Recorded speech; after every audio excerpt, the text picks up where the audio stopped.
ரொம்ப நாள் கழிச்சு ஷாப்பிங்க்கு போகலான்னு வந்தோம். இப்போ நாங்கள் வந்து ஷாப்பிங் பண்ணுறதுக்கு முன்னாடி ஃபர்ஸ்ட்டு வயிற்றுக்கு பூஜை பண்ணோம். இது வந்துட்டு கல்ச்சுரல்ஸ். என்ன கொடுமை சரவணது. ஒரு ½ அன் ஹவராக வெயிட் பண்ணதுக்கு நல்லாவா இருக்கு ஃபுட்டு. அது ஒரு பிராண்ட் உனக்கு தெரியாது, இப்படி கையில் வச்சு சுற்றினா ஒரு பிராண்டு. இதெல்லாம் யாரா உன்கிட்ட கேட்டா யாரா நீ? இந்த டேக் எனக்கு தெரியல, எந்த கடையில் போனால் டேக் ஏன் நடுவில் வைக்கிறாங்க. ஆமாம், பார்க்கவே முடியல.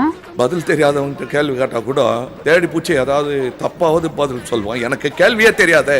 இப்போ பாரு, 3 ரூபா மாதிரி கூறு போட்டு 10 ரூபா. இப்போ நான் வாங்க போகிற ஐட்டத்தை பார்த்து நீங்கள் ஷாக் ஆவீங்க. It's okay.